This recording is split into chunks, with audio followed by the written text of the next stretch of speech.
Salam alaikum Azul Fillaoun, bonsoir. À quelques jours du scrutin du 2 juillet, la campagne électorale touche à sa fin, tandis que les Algériens de l'étranger ont commencé à voter. Les appels à la participation se multiplient, les partis engagés dans la compétition tentent de convaincre.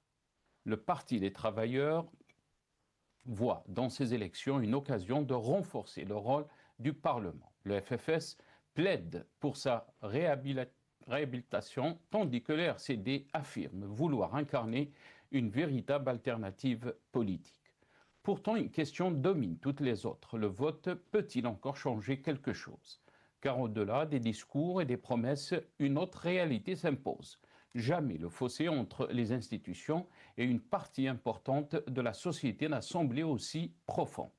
Cette élection, se déroule dans un contexte où le débat politique apparaît plus restreint, où le pluralisme est contesté par de nombreux acteurs et où les inquiétudes autour des libertés publiques et fondamentales occupent une place centrale. Plusieurs partis, militants, journalistes et organisations dénoncent un rétrécissement du champ politique, tandis que les autorités assurent que le processus se déroule dans le respect des lois et des institutions.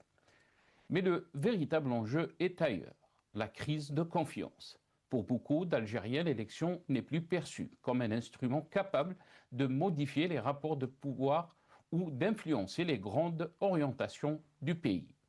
Cette rupture avec le processus électoral ne se traduit pas seulement par l'abstention, elle se manifeste aussi par une forme de silence, de désengagement et de résignation qui constitue peut-être le fait politique le plus marquant de cette campagne.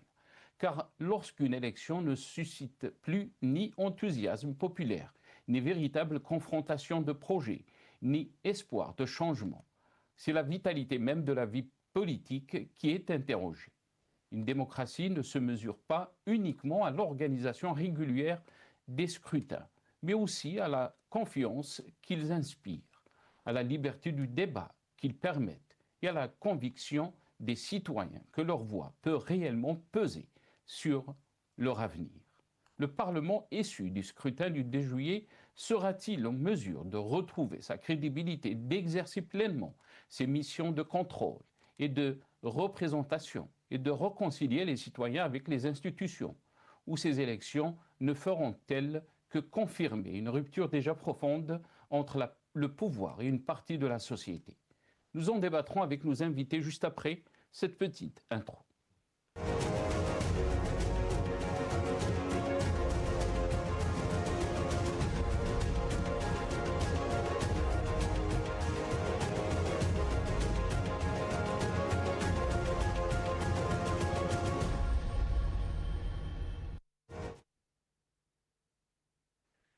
Élection législative, le vote peut-il encore changer quelque chose? C'est le titre de notre émission pour ce soir. Et pour en parler, j'ai le plaisir d'avoir avec nous ce soir Maître Issa Rahmoun, qui est avocat et secrétaire général de la FID. La FID, c'est la Fédération internationale des droits humains. Il est avec nous depuis Paris, via Skype. Maître Issa Rahmoun, bonsoir. Merci beaucoup d'avoir accepté l'invitation. Bonsoir, c'est Nassar. Bonsoir aux invités, à la régie, mais aussi aux téléspectateurs. Merci beaucoup, maître. Merci d'avoir accepté l'invitation. Zulfillah, on a aussi le plaisir d'avoir avec nous Nazim Taleb, qui est membre du secrétariat de Rached. Il est avec nous aussi depuis Paris via Skype. Nazim Taleb, bonsoir. Merci beaucoup d'avoir accepté l'invitation. Marhaba bik, c'est Nazim. Oui, bonsoir Nasser, merci pour l'invitation. Mes salutations les plus sincères à Maître Aïssa Rahmoun et à tous vos téléspectateurs, bien évidemment. Merci beaucoup, Nazim. Merci d'avoir accepté l'invitation. Quelques titres de la presse donc nationale, mais aussi internationale concernant le thème de ce soir. Et on va commencer avec l'APS qui a titré législative du 2 juillet, le début du vote de la communauté nationale à l'étranger, largement relayé par la presse nationale. Voilà.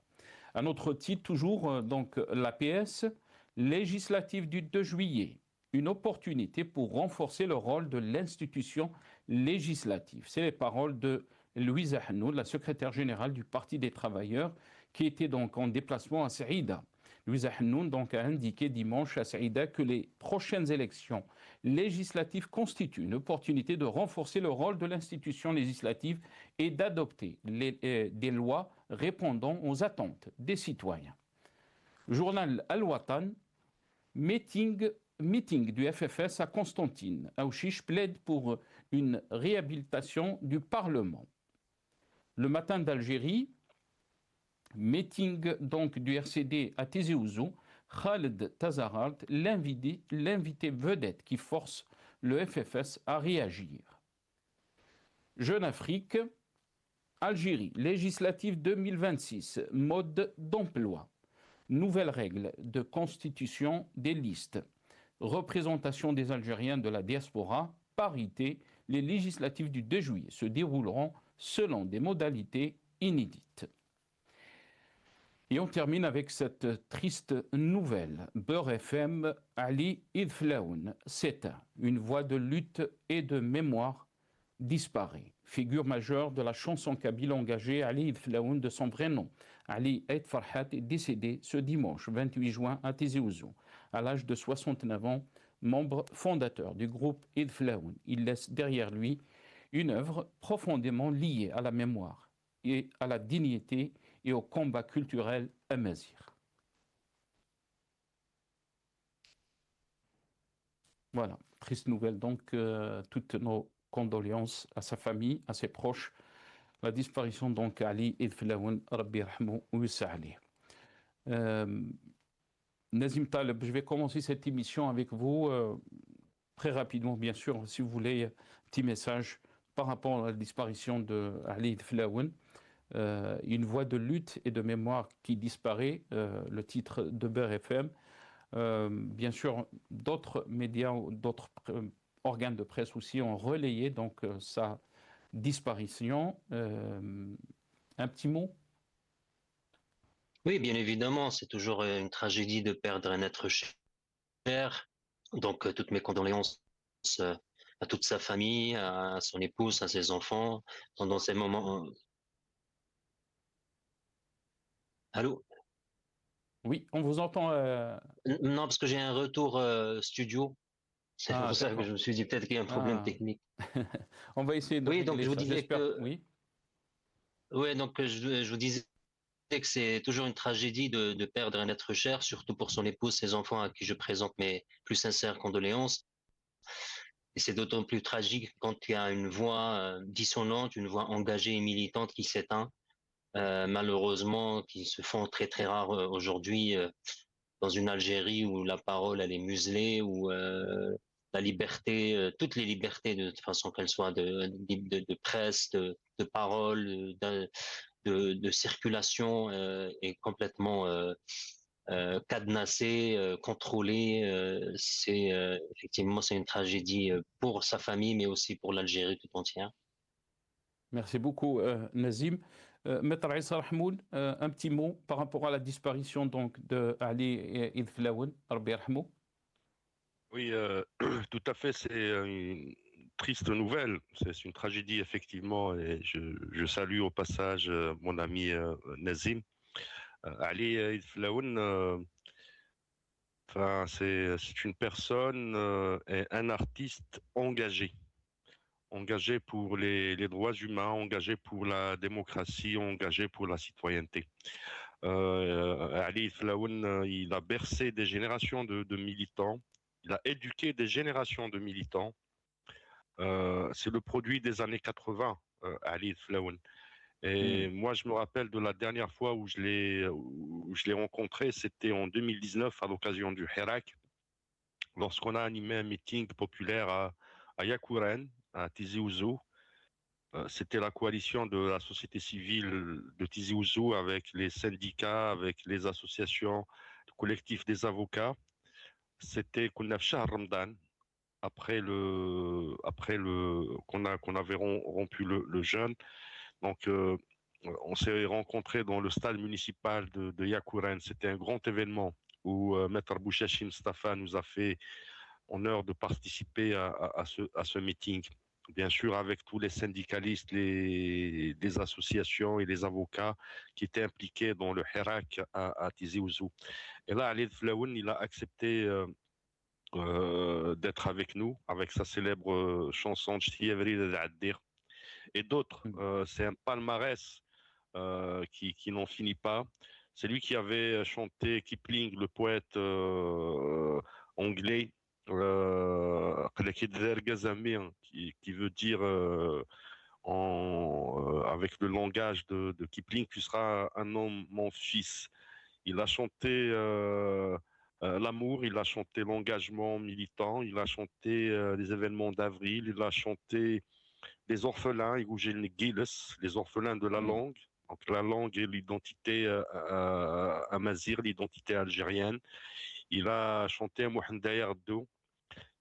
Voilà, donc c'est un palmarès. Il laisse derrière lui un palmarès, une éducation, une formation pour les générations futures. Et souvenez-vous que pendant le Hirak, justement, ces chansons n'arrêtaient pas de vibrer à Alger, partout en Algérie.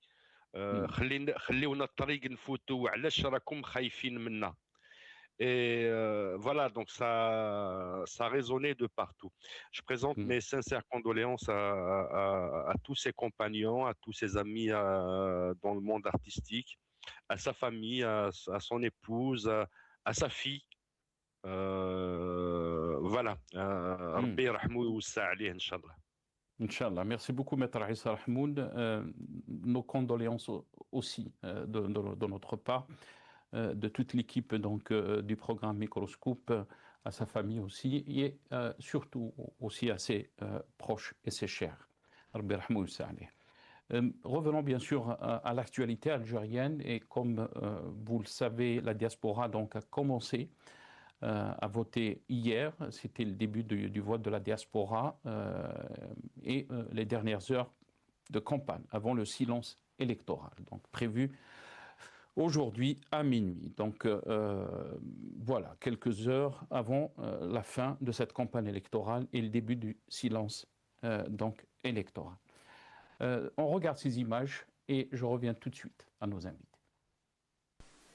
شرع أفراد الجالية الوطنية المقيمين بالخارج اليوم في الإدلاء بأصواتهم واختيار ممثليهم في المجلس الشعبي الوطني، وقد جندت المصالح الدبلوماسية الجزائرية كافة الإمكانات البشرية والمادية واللوجستية لإنجاح عملية الاقتراع واستقبال أفراد الجالية في أحسن ظروف، بما يمكن الناخبين من أبناء الجالية الوطنية بالخارج من أداء حقهم وواجبهم الانتخابي والإسهام في تجديد المؤسسة التشريعية تعزيزا للمسار الديمقراطي.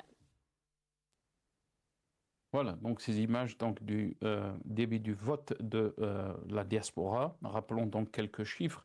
Plus de 845 000 électeurs de la diaspora appelés aux urnes donc, depuis hier, donc samedi. Le vote se déroulera du 27 juin au 2 juillet dans les représentations diplomatiques et consulaires algériennes à travers 129 centres électoraux et 439 bureaux de vote. Je vais commencer avec cette émission avec vous, ce thème Nazim Taleb, donc, mais on va écouter Louisa Hanoun d'abord et je reviens à Nazim Taleb. On écoute Louisa Hanoun. اليوم قررنا انه نشارك لانه الهدف تاعنا السامي والاسمى هو كيفاش نساهموا اولا في تحصين البلاد في هذا السياق الهمجي العالمي، يعني تصويت حق دستوري مثل الحق في الترشح، هذا ما طاحش من السماء، انما هو نتاج للثوره، يعني لمليون ونصف مليون شهيد. اذا الاسباب نتاع المشاركه نتاعنا واضحه، انه باش نحصن بلادنا لازم نمتص ولا نجفف كل المواطن تاع الضيق الاجتماعي، سواء اللي يمس الشباب ولا العمال ولا ذوي الدخل الضعيف جدا، فئات المنجرحه او المتقاعدين او المرضى اللي يعانيوا. Voilà, Louisa Hanoun, donc la chef du PT. Nazim Taleb, le Zahnoun, bien sûr, a expliqué pourquoi, les raisons aussi donc, de la participation de son parti. Qu'est-ce que vous en pensez, mais aussi comment vous avez aperçu cette campagne électorale? On est à quelques heures de sa fin. Hier, il y avait le début donc, du vote de la diaspora. Votre réaction, Nazim Taleb? Non, mais ma réaction, elle est tout à fait à l'image des images que vous avez montrées à l'ENTV, c'est-à-dire une salle pratiquement vide, des personnes pour la plupart très âgées qui votent. Et donc voilà le résultat d'une campagne qui ne mobilise pas et c'est pas nouveau. Le taux de participation aux élections législatives comme présidentielles ne cesse de baisser depuis des années. Je donne un exemple simple, par exemple en 2012, le taux de participation officiel, officiel, c'est-à-dire vous pouvez facilement diviser par 2 ou 3 ce chiffre, 42%, en 2017 c'était 35%, en 2021 23%. Donc ce n'est pas nouveau la désaffection, le manque c'est pas le manque d'engagement, bien au contraire, c'est un engagement actif de la population algérienne qui, par l'abstention massive, montre au régime qu'il ne croit plus à ce que le régime leur promet, c'est-à-dire une Algérie, comme Madame Louisa Hannoun le dit. Et d'ailleurs, je me suis fait vraiment torture et un supplice sans nom à regarder le NTV. Et vous voyez, tous les candidats, c'est le même discours pratiquement, Nasser. On ne parle pas de programme. On parle par exemple, dans le cas de Louisa Hannoun, elle retrace 35 ans de lutte. Alors, je ne sais pas de quelle lutte. Louisa Hannoun, on l'a toujours utilisée comme un lièvre. Elle a toujours été utilisée par le régime pour donner une façade civile. D'ailleurs, c'est très étonnant pour une personne qui se réclame de la démocratie d'être à la tête de ce parti depuis 35 ans. Donc, je laisse vos téléspectateurs en faire les conclusions qui s'imposent. Donc, c'est le même discours. C'est Chouhada ou l'Algérie nous a Chouhada, il faut participer. On voit que la participation chez les candidats, j'ai vu quelques candidats RND, le parti de MSP, Bangarina, j'ai vu d'autres. C'est la même chose. Il y a pas, on discute pas programme, on discute. Il faut participer, il faut participer. Donc, on voit bien que la hantise de ce régime est bien la participation. Parce qu'ils savent très bien que la participation, comme je l'ai mentionné tout à l'heure, ne cesse de baisser depuis 2012. C'est-à-dire, si je reprends juste 2012, mais elle est en train de baisser depuis 1991. Puisque 91, avec l'interruption.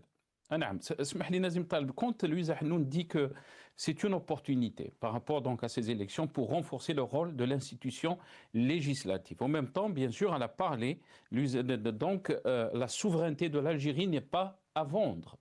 Elle a parlé du contexte international et que c'est un devoir pour les Algériens d'aller voter et de faire face donc à tous ces défis d'après elle. Et comme je vous ai dit, Madame Louisa Hannoun participe à toutes les élections. Qu'est-ce qu'elle a changé, Madame Louisa Hannoun? Comme le MSP, comme le RCD, pardon, pas le RCD, le RND. Ils ont changé quoi à l'Algérie? Il faut quand même le dire. Le parti politique dominant en Algérie, c'est le parti militaro-sécuritaire. Point à la ligne.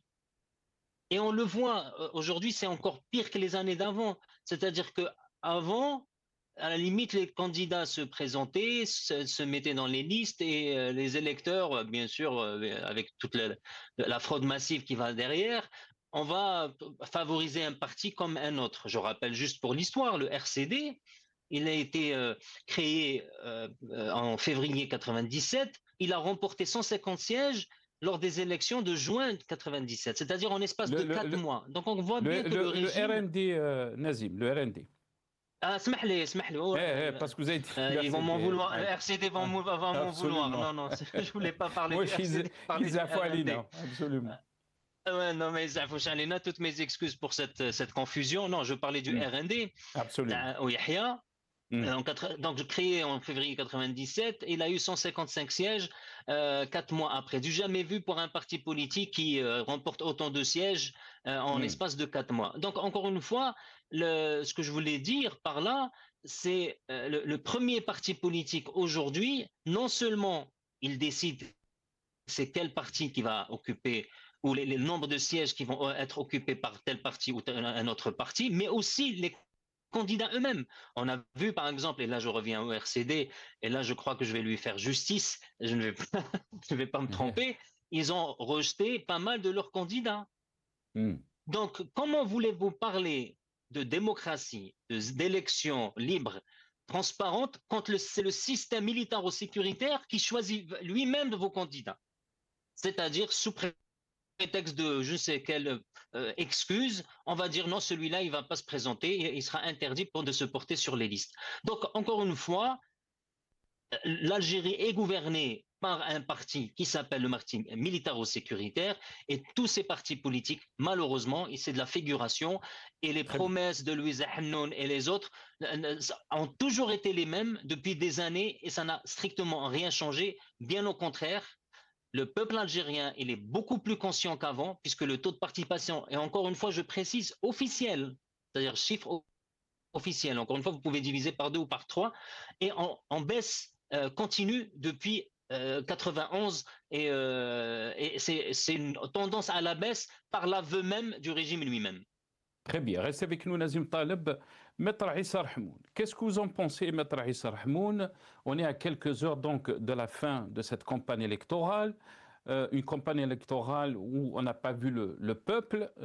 Nazim Taleb même donné l'exemple de ces salles vides, bien sûr, dans un climat qu'on peut dire répressif, où il y avait des centaines, même des milliers de candidatures qui ont été rejetées. D'abord, on écoute le chef, le président du RCD qui était en déplacement à Tizi Ouzou. On l'écoute dans ce passage et je reviens à vous, Maître Issa.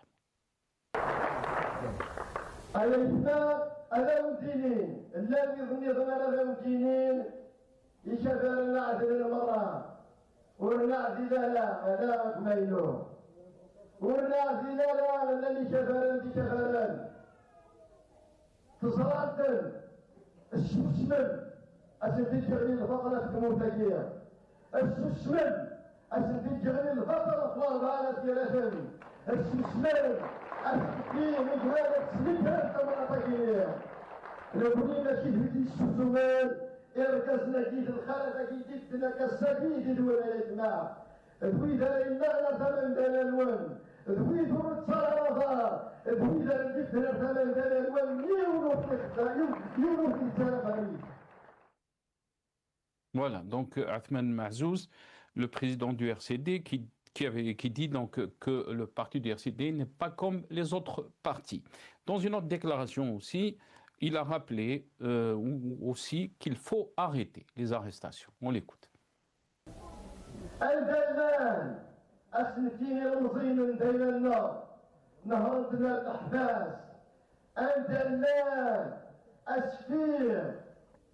أسكين شحال تلطوط شحال درجاج شحال دقشيش وين دار الحباس وين دار دي كوميساريا دون دي بريغاد دو جوندارموري بور اون سامبل اوبينيون كادر الرئيس يتما الشادي وقبل فاروق القبلانه.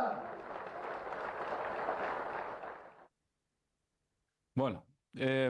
Maître Issa Rahmoun, qu'est-ce que vous en pensez? On parle d'élections législatives, on parle de campagne électorale, le début donc du vote de la diaspora qui a débuté hier, donc samedi.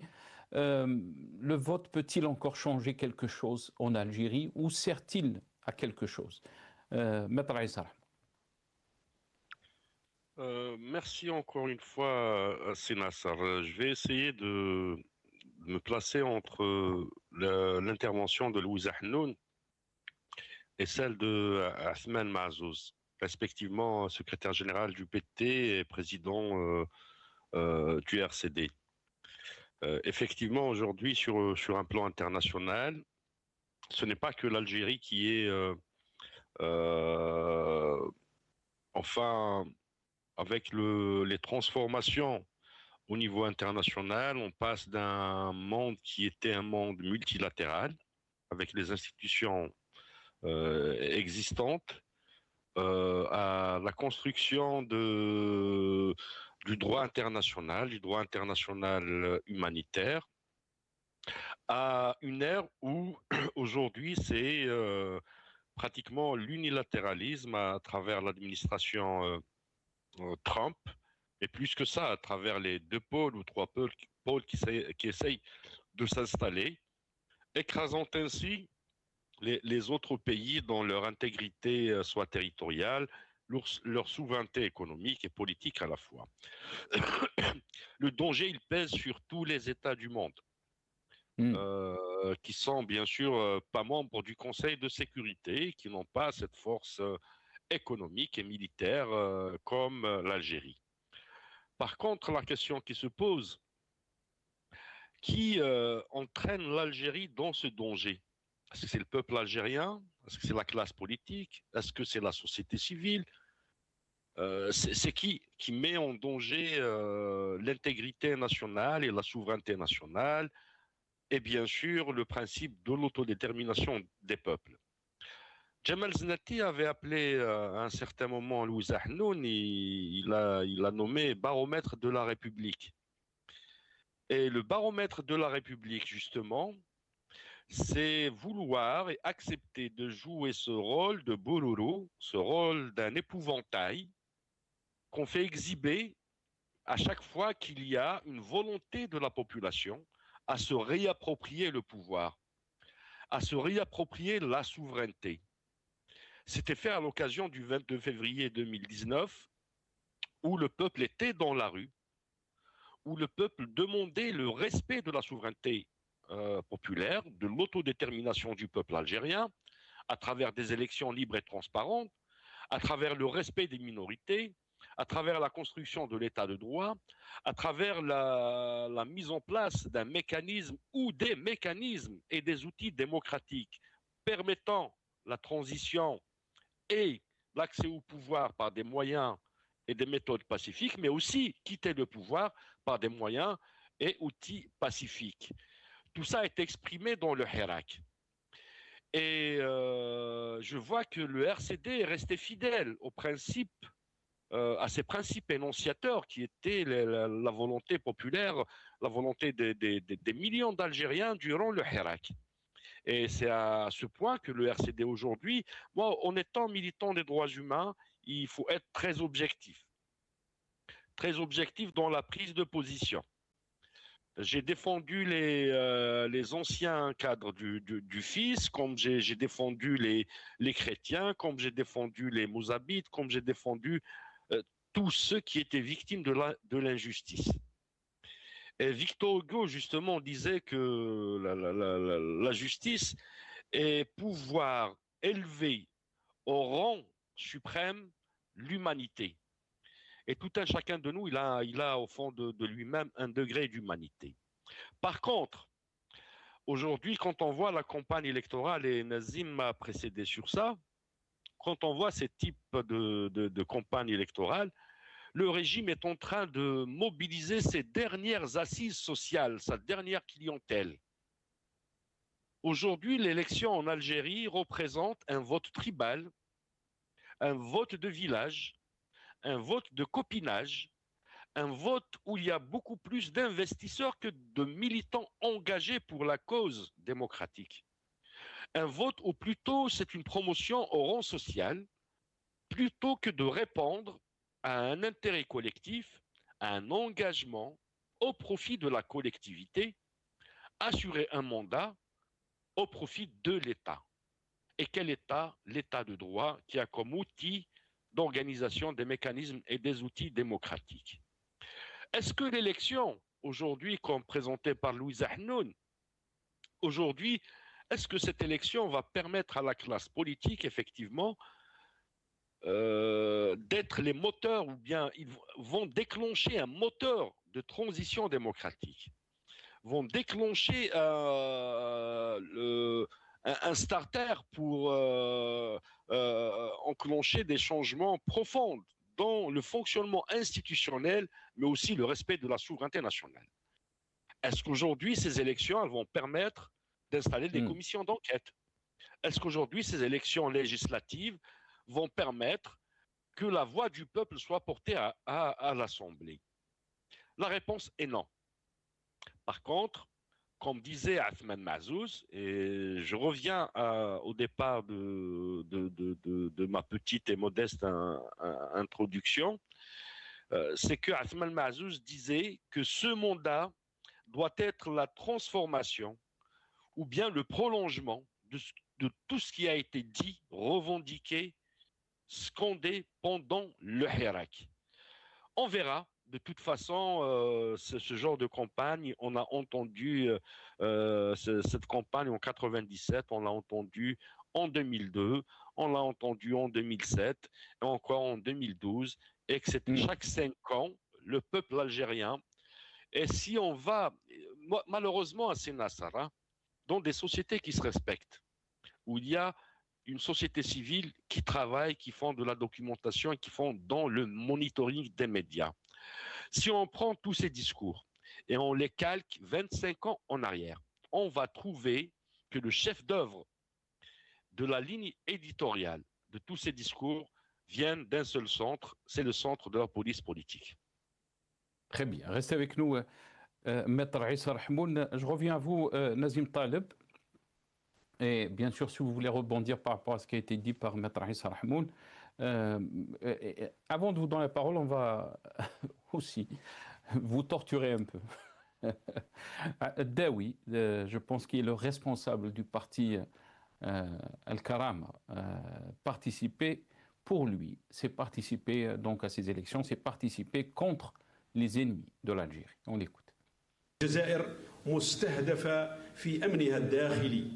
الجزائر شفتوا كيفاش راهم موجهين لها مئات المواقع في الفضاء الفيسبوكي، الفضاء الأزرق، عبر الانستغرام وعبر الفيسبوك وعبر الواتساب وعبر كثير من التطبيقات موجهة ضد الجزائر من أجل أنهم يزرعون السموم، من أجل أنهم يزرعون الدسائس، من أجل أنهم يزرعون الإشاعات بين أبنائنا. تلقى إشاعة تمشي كل هشيمي أو كالنار في الهشيم بسرعة تنتصر ويبدأ قالوا راهم قالوا ويأكد يقول لك باللي صحيحة لضرب مؤسساتنا وضرب تاريخنا وضرب مؤسساتنا الاستراتيجية وضرب قيادتنا وضرب علمائنا. هذه كلها ضد الجزائر وضد وحدة الوطن.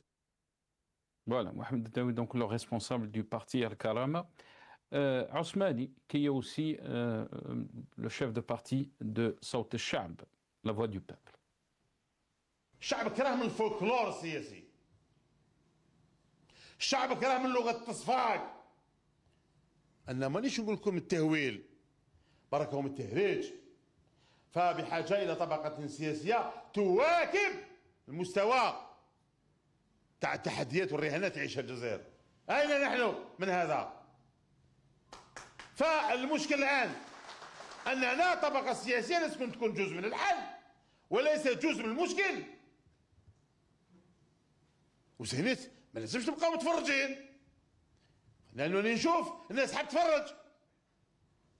لازم تشارك باش تصنع مستقبل بلادك. ثقافة خاطيني ما ندخلش روحي واش داروا اللي فاتوا، هذا ماهوش حل. هذه روح انهزامية وهذه ماهيش سمات تاع الثوار. Voilà, donc Asmani, le chef de parti donc, du Sawt al-Sha'b, la voix du peuple. Nazim Taleb, bien sûr, on a entendu Daoui parler que participer à ces élections, c'est participer contre les ennemis de l'Algérie. Bien sûr, c'est des discours qui sont récurrents à chaque occasion d'élection. On entend ces discours et la question, je pense, a été soulevée par le Maître Issa Rahmoun, qui est en train d'exposer l'Algérie à ces défis sécuritaires, à ces défis. Est-ce que c'est le peuple? Est-ce que c'est l'élite algérienne? Est-ce que ceux qui sont donc, au pouvoir ou responsables? Donc, qu'est-ce que vous en pensez, Nazim Taleb? Non, je crois que Maître Rahmoun, il a souligné un point qui est très intéressant. Si on reprend tous ces discours par rapport aux précédentes campagnes, qu'elles soient aux élections législatives, locales, vous allez trouver le même discours. Rappelez-vous Yahya quand il disait واش بغيتوا ترجعوا في التسعينات, est-ce que vous voulez revenir dans les années 90? Bouteflika, il disait systématiquement on est visé par l'étranger, pour découvrir après que lui et tous ses ministres ont des comptes à l'étranger, des biens à l'étranger. Gaïd Salah, pareil, pour découvrir après qu'il avait des comptes lui aussi et toute sa famille à Dubaï. Et aujourd'hui, la même chose avec Monsieur Shengriha, qui a 5 sur 6 de ses enfants qui sont à l'étranger, dont une qui travaille à Sonatrach. Donc la question qui se pose, elle est très simple. Est-ce que c'est le peuple qui met la fille de Shengriha à un poste très élevé à Sonatrach à Londres? Est-ce que c'est le peuple qui a acheté un immeuble pour sa fille à la fille de Shengriha à Londres? Est-ce que c'est le peuple qui nomme les ambassadeurs? Est-ce que c'est le peuple qui fait qu'aujourd'hui, on n'a pas d'institution, mais on a une mafia qui dirige l'Algérie? Ou on réalise que c'est les enfants des ministres, les enfants des anciens ministres qui occupent des postes d'une manière ou d'une autre? Quand vous avez un président de la République dont le fils était impliqué dans des affaires de drogue et qu'on a marchandé, dont la participation a été, comme on dit en anglais, blackmail, c'est-à-dire on a fait du chantage avec le président de la République. Si vous participez aux élections, votre fils, il sera relâché le lendemain de votre élection. C'est exactement ce qui s'est passé. Donc, juste avant l'élection, son fils, il était impliqué dans des affaires de drogue, du moins supposé. C'est en tout cas ce que la justice disait. Et le lendemain, on découvre que non, finalement, il a été relâché parce qu'il aura reçu juste un parfum de le boucher ou le machin. En fait, encore une fois, le peuple, on ne le consulte pas. Comment l'argent est géré, comment ça se fait que l'armée se retrouve avec 25 milliards de dollars alors que les gens, même les simples frais médicaux ne sont même pas pris en charge, où vous avez des routes défoncées, où vous avez des écoles qui sont complètement délabrées, des tables, des chaises. Est-ce que le peuple, et on demande au peuple de participer, le peuple il a compris que la participation ne sert à rien, puisque c'est des gens qui n'arrêtent pas de faire le même discours chaque 5 ans. Allez participer, vous allez changer quelque chose. Ils ont changé quoi en Algérie? Puisque même les alliés du régime...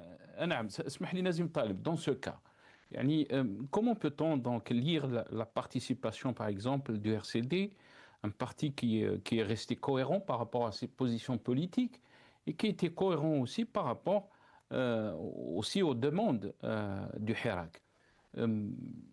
Comment peut-on... Moi, encore une fois, comme je l'ai dit sur le plateau avec M. Benchenouf, moi, je ne m'exprime pas au nom du RCD. Moi, je suis au sein du mouvement Rached, donc je m'exprime au nom du mouvement Rached. Nous, au mouvement Rached, on est pour le boycott total et la non-participation parce que c'est une mascarade. Et je le redis, le RCD, il est souverain dans sa décision de participer ou pas. En tout cas, nous, au mouvement Rached, on est pour le boycott total de ce régime, parce que participer, c'est lui donner, d'une manière ou d'une autre, la légitimité.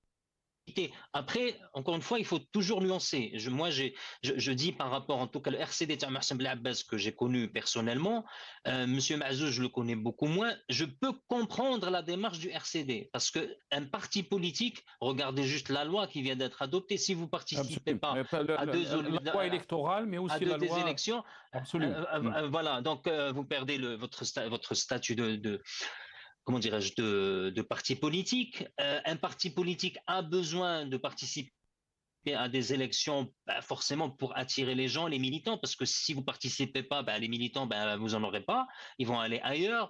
Je peux comprendre les impératifs d'un parti politique en Algérie, y compris le RCD, qui a eu sincèrement une position très honorable à partir du Hirak, et même avant, sous la direction de Mohsen Blaabbas, Mais encore une fois, je ne peux pas parler au nom du RCD. C'est au RCD de justifier. Ils sont tout à fait souverains dans leurs décisions. En tout cas, nous, au mouvement Rachid, on ne croit absolument pas que la participation aux élections changera quoi que ce soit.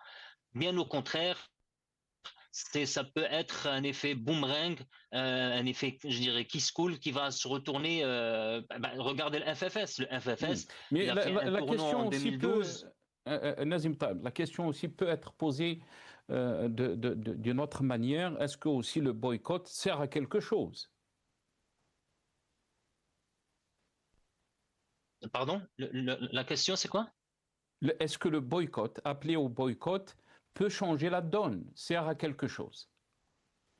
Nasser, toutes les interventions de ce que vous avez montré à la télé, des hommes, entre guillemets, politiques demandent quoi?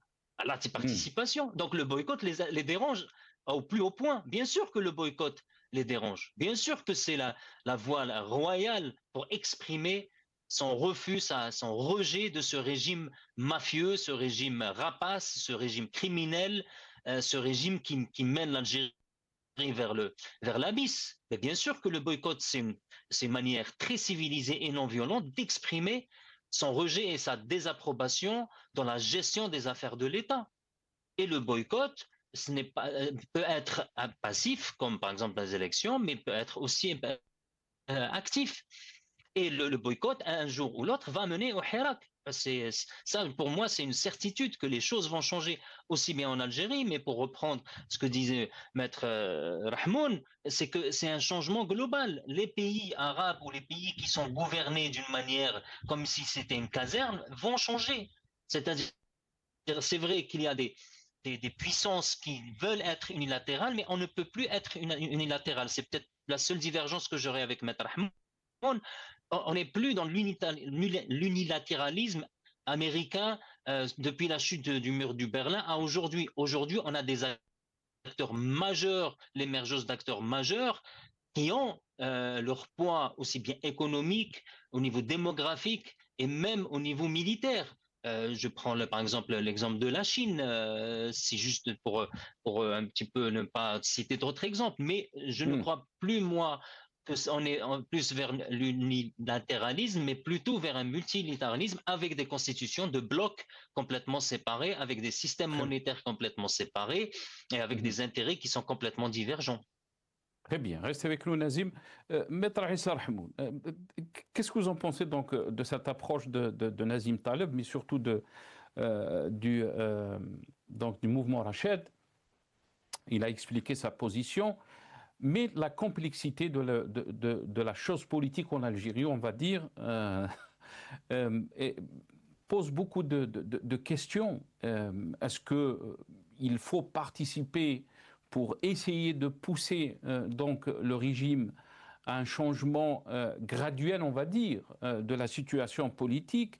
Est-ce qu'il faut boycotter? C'est des approches qui sont différentes, d'une certaine opposition, bien sûr, et on est dans une situation qui est très complexe pour beaucoup d'observateurs. Qu'est-ce que vous en pensez, Maître Issa? Écoutez, Nasser, moi je respecte l'avis, la position de Nazim, mais je ne le partage pas. Pourquoi? Pour plusieurs raisons. Souvenez-vous que la mandature passée a vu adopter des lois scélérates les plus abjectes qui avaient existé depuis l'Assemblée nationale, à savoir l'amendement du Code pénal, le 87 bis, l'amendement du 96, de l'article 96 du Code pénal, la loi sur la mobilisation générale, la loi sur la déchéance de la nationalité, la loi sur les syndicats, et le régime, l'installation d'une commission de classification de terrorisme auquel Rachid ont fait les frais, effectivement. Donc il s'agissait d'une législature qui a tout adopté. Et je rajouterai à ça l'amendement de la loi organique portant régime électoral, le fameux article 200, qui vient aujourd'hui boucler le cycle de sélection par les services de sécurité de ceux qui peuvent être candidats et de ceux qui ne peuvent pas être candidats. Par contre, il faut nous renvoyer aux législatures à partir de 97 pratiquement, hein, où on avait vu des interventions très intéressantes à la PN, qu'elles viennent des indépendants, qu'elles viennent des partis comme le FFS, le RCD, le PT, mais aussi certains députés de partis islamistes. Et souvenez-vous de Missoum, par exemple, plusieurs disaient que c'est un clown qui amusait la galerie, mais que dans la société, ils ont produit quelque chose. Il y avait un effet assez important. Souvenez-vous des déclarations de Chef Abou Aïcha, Rabbi Rahmou du FFS, bien de Jamal Bahloul du FFS, pareillement, Ahmed Betatash, pareillement, Lila Hadj Arab du RCD, Ahmed Mazouz du RCD, Mohsen Blabbas, etc., etc. Youssef Ta'zib du PT, même si ça reste des interventions à l'Assemblée, ils sont très minoritaires, mais ils ne sont pas solidaires aussi entre eux, parce que c'est aussi le problème de la classe politique algérienne, c'est qu'elle est divisée. Ceux qui sont progressistes et qui sont dans l'opposition. Mais du moins, on a retrouvé ce genre de déclaration dans le Hirak. Je me souviens de la fameuse déclaration de Chef Abou Aïcha Rabbi Rahmou qui disait Sidna Adam saraq tfaha ou Jallar, il était sanctionné pour ça. Et vous souhaitez rentrer au paradis. C'est quelque chose qui est resté dans le subconscient, dans l'inconscient populaire. Et j'en passe, pas seulement de 97 jusqu'à présent. Il y avait des députés qui ont marqué l'arène de l'Assemblée, l'hémicycle de Zerouti Youssef. Ça a permis aux jeunes du Hirak d'avoir une idée sur ce qu'est une élection où tu deviens minorisé, pas minoritaire, minorisé par un système administratif, par un système politique et par un système qui est dominateur. Souvenez-vous des déclarations de Khaled Tazarat, de Karim Tabou, etc., etc. Bouchechi, entre autres. Voilà, donc c'était une sorte de réservoir d'un carburant qui a aussi aidé les jeunes du Hirak. Est-ce qu'aujourd'hui, par contre, moi, ce que je conteste actuellement dans les listes électorales établies par les partis dits de l'opposition, à l'exception du RCD, il faut le dire, hein, il faut être très objectif sur ça, c'est qu'aujourd'hui, le PT, le FFS, c'est ce que j'ai cité comme ambiance partisane, aujourd'hui, ils sont dans une lecture beaucoup plus de copinage, où les candidats sont les copains du premier secrétaire, du cercle du premier secrétaire, de la famille, mais aussi des cas sociaux, où les candidats à la candidature étaient des fonctionnaires dans les sièges et les locaux des partis politiques. Et à un certain moment, ces apparatchiks doivent avoir une retraite. Ils sont dans cette lecture, dans cette logique. Je connais très bien le fonctionnement des conseils nationaux, des conseils régionaux, etc., comment que ça fonctionne. Donc, on s'éloigne un peu, on s'éloigne beaucoup même de la nature, de l'ADN d'un parti politique au lendemain de l'ouverture démocratique de 89 et par la suite rentrer voilà, dans le pluralisme politique, entre guillemets, qui est un faux pluralisme politique. Aussi, il y a la loi. Il y a la loi qui, aujourd'hui, oblige les partis politiques à participer aux élections. Et là, il s'agit d'une question existentielle. Être ou ne pas être? Être ou ne pas être? Est-ce qu'il faut participer pour rester assis à ça? Justement, c'est qu'un mouvement politique qui peut boycotter toutes les élections, mais qui travaille dans la société pour préparer une révolution pacifique, pour préparer l'esprit d'une transition. C'est le cas de LFI, souvenez-vous, hein, LFI, quand Mélenchon a créé son parti, il n'était pas tout azimut dans la participation politique, il était dans la préparation des esprits, il était dans la préparation de son électorat, de ses cadres dirigeants, par la formation, par les prises de position, par l'implication davantage, etc., etc.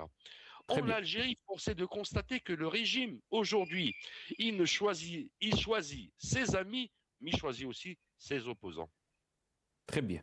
Très rapidement, Nazim Taleb et Maître Aïssa Rahmoun, parce qu'on me dit qu'on a dépassé un peu le temps. Lorsqu'une élection ne suscite plus ni enthousiasme populaire, ni véritable confrontation de projets, ni espoir de changement, c'est la vitalité même de la vie politique qui est interrogée. On est dans une situation, pour beaucoup d'observateurs, critique, on va dire. Est-ce que le changement est inévitable? Est-ce que vous êtes en train de voir qu'on pourra peut-être revoir un nouveau Hirak, une nouvelle forme de Hirak? Très rapidement, d'abord Nazim Taleb, et je termine très rapidement aussi avec Maître Aïssa Rahmoun. Non, je crois que l'histoire a horreur du vide. Il ne faut pas croire que le boycott, c'est de la passivité. Le boycott, c'est une prise de conscience généralisée chez la population algérienne que les élections ne servent à rien. C'est pas la même chose. C'est deux choses différentes. Il ne faut pas lire le boycott comme je m'en fous, excusez-moi du terme, bien sûr, ça m'intéresse pas, la vie politique. Non, je crois déjà que le Hirak a été une expérience intense, une expérience politique, je veux dire, intense pour les Algériens. Intense, je dis bien intense. Rarement vu des expériences où des millions d'Algériens, dans une non-violence tout simplement exemplaire, marcher vendredi après vendredi. C'est des gens qui se sont parlé, c'est des gens qui ont échangé leurs idées, comme aujourd'hui, on échange nos idées avec Maître Rahmoun, on peut être divergent sur certains points, on peut être d'accord sur d'autres et on reste toujours bien sûr amis et on parle et on discute et on peut aussi construire quelque chose. Donc le boycott, c'est pas de la passivité. Le boycott, c'est un acte politique en soi. Très bien. Donc, il faut absolument lire ça comme un rejet de la politique algérienne et je crois absolument que, vous savez, comme je finirai là-dessus, c'est pour simplifier un peu la démarche, c'est comme une cocotte minute. Si vous lui donnez pas un peu d'air, à un moment donné, elle va exploser. Ce régime, par sa bêtise, sa médiocrité, il est en train de fermer toutes les vannes et à un moment donné, ça va exploser. La seule question, est-ce que la classe politique, l'élite, les opposants, notamment les vrais opposants, seront à la hauteur cette fois-ci de se mettre autour d'une table pour avoir un projet commun qui va dans l'intérêt des Algériens et de l'Algérie. Maître Aïssa Rahmoun, très rapidement. Très rapidement, sur ce point, je ne diverge pas avec Nazim. Effectivement, le boycott est une expression. Ça veut dire qu'il y a un divorce entre le peuple et les institutions. Ça veut dire que ce lien qui existe dans un État et les institutions et une population est rompu à jamais. Et c'est une expression en elle-même. Par contre, cette expression, effectivement, n'est pas comprise, n'est pas absorbée par des pratiques démocratiques, par la libération du champ d'expression, du champ civil, du champ politique, et ça devient sérieusement un danger pour un État. Et le danger, effectivement, c'est comme cet effet de cocotte minute où si on presse, tu sais, Mouloud Hamrouch, il nous a dit la chose suivante, et je pense que c'est très important. Il a dit que le régime est acculé. Il a le dos droit, il a le dos au mur, voilà. Et le régime, dans sa conception, il a deux solutions. La première solution, c'est de se mettre en conflit avec ceux qui l'ont acculé, c'est-à-dire ça va être la guerre, la violence. Et deux, c'est de foncer droit dans le mur en espérant trouver une issue échappatoire pour ne pas affronter ceux qui l'ont mis droit au mur. Mais effectivement, je me suis permis de lui dire, mais c'est les seules solutions qui existent. Il avait l'intelligence de dire la chose suivante. Il dit, mais non, le pouvoir, il peut prendre un escabeau, monter le mur et après négocier. Ils ne sont pas dans une logique de négociation, ils sont dans une logique de négation. C'est un danger pour l'État algérien. Merci beaucoup, Maître Issa Rahmoun. Merci donc aussi à Nazim Taleb, membre du secrétariat de Rached. Vous étiez avec nous depuis Paris. Merci à Maître Issa Rahmoun, avocat et secrétaire général de la FID, Fédération internationale des droits humains. Vous étiez avec nous aussi depuis Paris. Merci à vous, chers téléspectateurs, d'avoir suivi cette émission. Khawala khair.